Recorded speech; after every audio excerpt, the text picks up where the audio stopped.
Hey, this is Patrick with EdTech, and today we're counting down the top 7 Windows shortcuts that will save you time. Let's go take a look.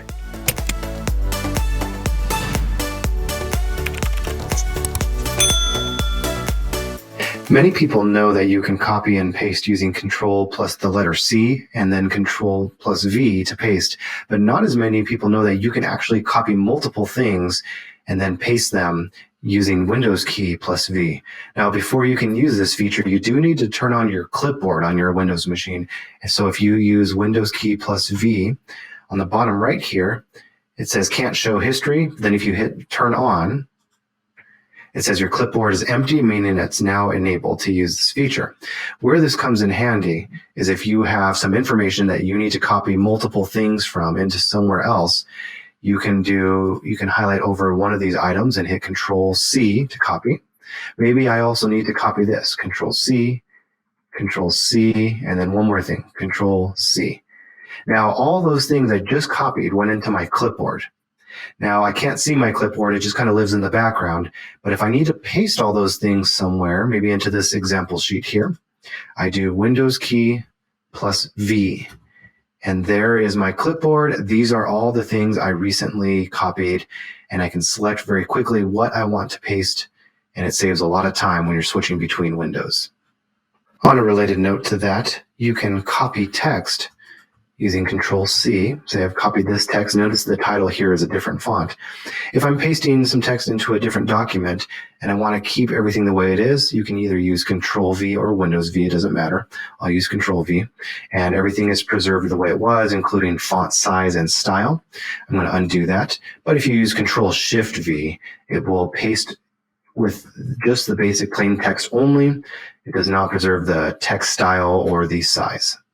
If you've ever found yourself alternating between two tabs frequently, maybe because you have information in one tab or window that needs to get entered into another, then this one is for you. So what you can do, if we pretend that maybe this is a grade book with student information and grades, and we need to enter it into this tab, rather than flipping between them, what you can do is use Windows key plus the left arrow, and that makes the window take up exactly half your screen. And then you just take the other tab and just drag it out and put it off to the side here.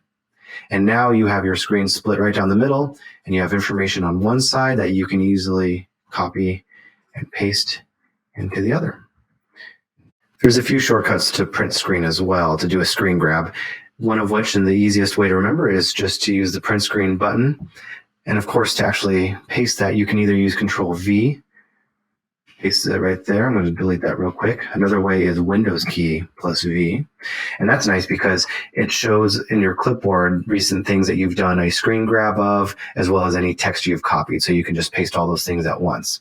However, say you pasted something and you don't need what's on the top or on the bottom. You don't need that. You don't want that. Yes, you can crop the image here in Google Docs. However, there is a better way to do it. If you start by not screen capturing the things you don't need in the first place, that works even better. And one of the best ways to do that is Windows key plus Shift plus S.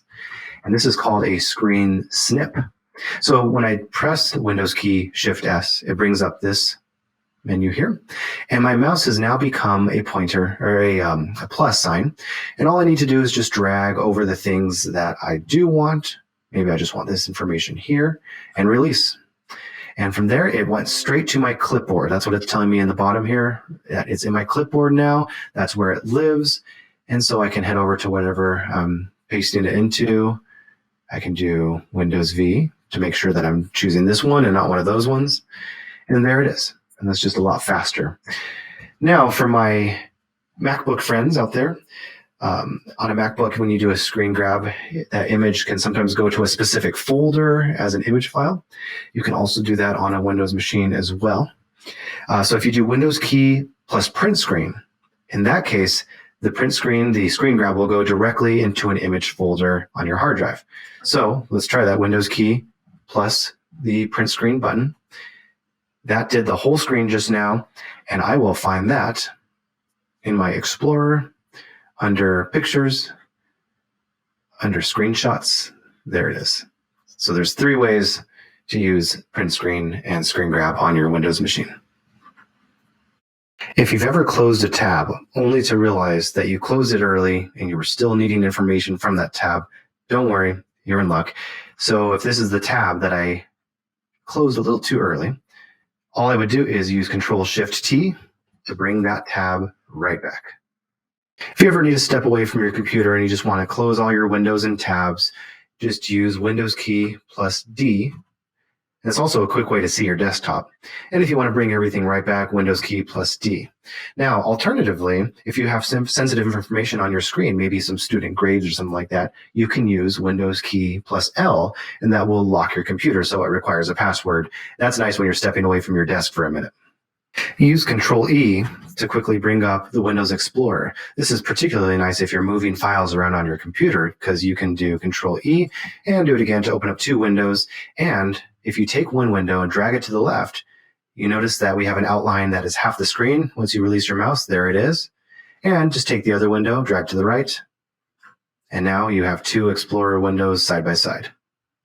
If you're reading some text and some of it's too small, maybe you're on a small screen laptop or your external monitor is far away, there's two keyboard commands that you can use to zoom in. One of the common ones is Control plus the plus button, and that zooms in on the whole screen there. But another one that I like even better is Windows key plus the plus button. In that case, what it does is it brings up your magnifier here on the top left. And if you hit the plus, you can zoom in just a little bit there, and it follows your mouse. So as I move my mouse around, it moves the screen with it. And you can always zoom in more if you want here. That's on the top left. And when you want to zoom back out, say you're down here and you want to zoom back out quickly, just use Windows key with the minus button to bring it back. And when you're done, just click out of the box. So which of these shortcuts are you going to use first? Is there one that you use a lot that maybe we didn't cover today? Let us know in the comments. We'd love to hear from you. And as always, don't forget to please like the video and consider subscribing. If you do, don't forget to hit the bell icon so you get notified of future videos. We'll see you in the next one.